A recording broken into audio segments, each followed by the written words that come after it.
Welcome back. ದೆಹಲಿಯ ಶ್ರದ್ಧಾ walker ಹತ್ಯೆಯನ್ನ ನಾವು ಕೇಳಿದ್ವಿ, ಆದರೆ ಅದನ್ನೂ ಮೀರಿಸುವಂತಹ ಭಯಾನಕ ಹತ್ಯೆಯೊಂದು ಬೆಂಗಳೂರಿನಲ್ಲಿ ನಡೆದು ಹೋಗಿದೆ.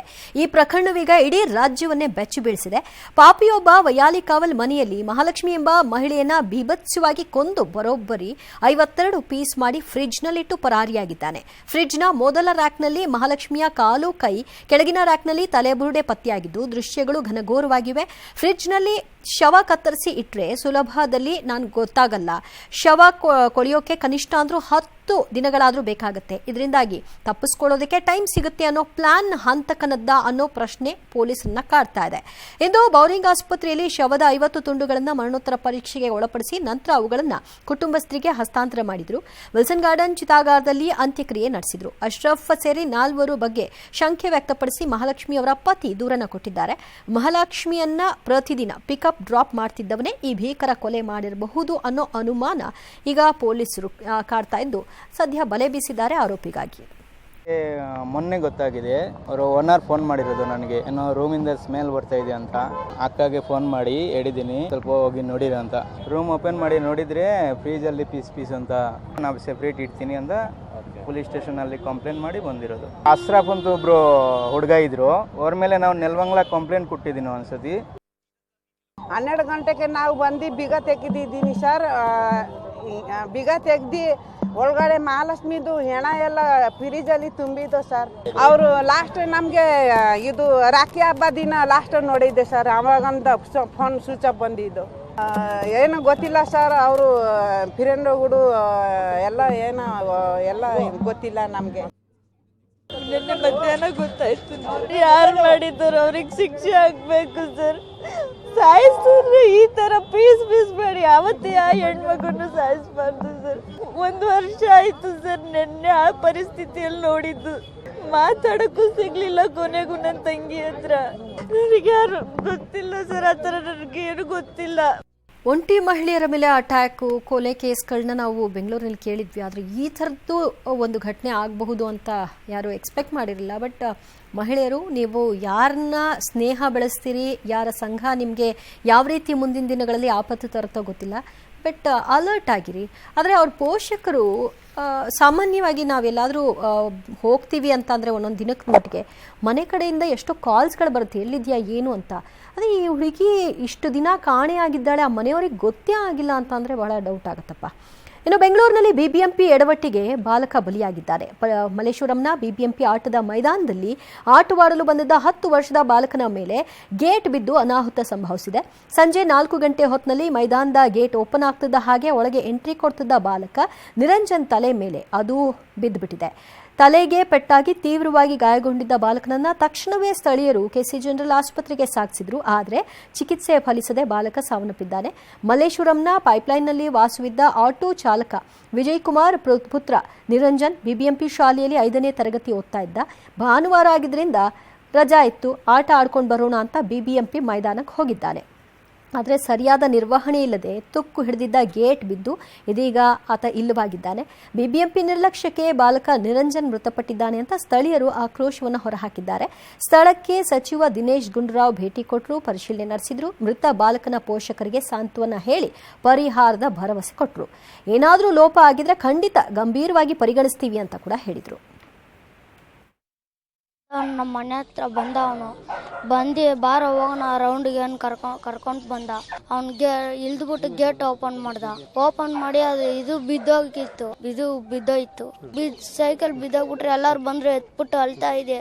ಒಂದ್ ಅಣ್ಣ ಬಂದ್ರು ಕರ್ಕೊಂಡೋಗಿದ್ರು ಹಾಸ್ಪಿಟ್ಲಿಗೆ. ಹಂಗೆ ಇದು ಇದ್ದಿದ್ದೆ ಅವನ ಮೇಲೆ ಸರ್. ಅವನಂದ್ರೆ ನಮ್ಮ ಮನೇಲಿ ತುಂಬಾ ಇಷ್ಟ, ಯಾಕಂದ್ರೆ 2 ಮಕ್ಳು ಕಳ್ಕೊಂಡಿರೋರು ಸರ್ ನಾವು. ಅವನನ್ನೇ ತುಂಬಾ ಮುದ್ದಾಗಿ ಸಾಕಿದ್ದು. ಇವಾಗ ಅವನೇ ಇಲ್ಲ ಅಂದ್ರೆ ನಮ್ಮ ಪರಿಸ್ಥಿತಿ ಏನಾಗಲ್ಲ ಹೇಳಿ ಸರ್. ಅರ್ಧ ಗಂಟೆನೂ ಆಗಿಲ್ಲ ಸರ್ ಮನೆಯಿಂದ.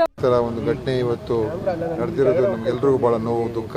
ಆ ಗೇಟು ಅದು ಯಾವ ರೀತಿಯಾಗಿ ಆಗಿತ್ತು, ಅದ್ರ ಕ್ವಾಲಿಟಿ ಏನು, ಹೇಗೆ ಮಾಡಿದ್ರು ಅದೆಲ್ಲವೂ ಕೂಡ ಖಂಡಿತವಾಗಿಯೂ ತನಿಖೆ ಅಂತೂ ಆಗ್ಬೇಕಾಗ್ತದೆ.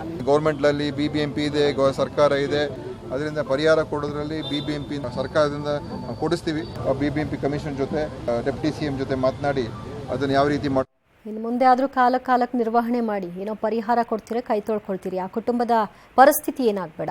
ರೇಣುಕಾಸ್ವಾಮಿ ಹತ್ಯೆ ಪ್ರಕರಣದಲ್ಲಿ ಅರೆಸ್ಟ್ ಆದ ನಂತರದ 102 ದಿನಗಳ ಬಳಿಕ ಅಂದರೆ ನಿನ್ನೆ ದರ್ಶನ್ ಜಾಮೀನಿಗಾಗಿ ಅರ್ಜಿ ಹಾಕಿದ್ದಾರೆ. ಈ ಅರ್ಜಿ ವಿಚಾರಣೆ ನಾಳೆ ಸೆಷನ್ ಕೋರ್ಟ್ನಲ್ಲಿ ನಡೆಯುತ್ತೆ. ಅಂದ ಹಾಗೆ ನಟ ದರ್ಶನ್ ಜಾಮೀನು ಅರ್ಜಿಯಲ್ಲಿ ಉಲ್ಲೇಖವಾದ ಅಂಶಗಳ ಬಗ್ಗೆ ಈಗ ಮಾಹಿತಿ ಸಿಕ್ಕಿದೆ.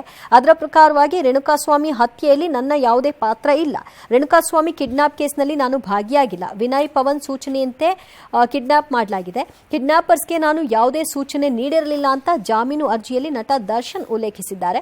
ನಾಳೆಯ ಅರ್ಜಿ ವಿಚಾರಣೆ ವೇಳೆ ಎಸ್ಪಿಪಿ ಆಕ್ಷೇಪಣೆ ಸಲ್ಲಿಸಲಿದ್ದು ಹೊಸ ವಿಚಾರಗಳು ಬೆಳಕಿಗೆ ಬರುವ ನಿರೀಕ್ಷೆ ಇದೆ.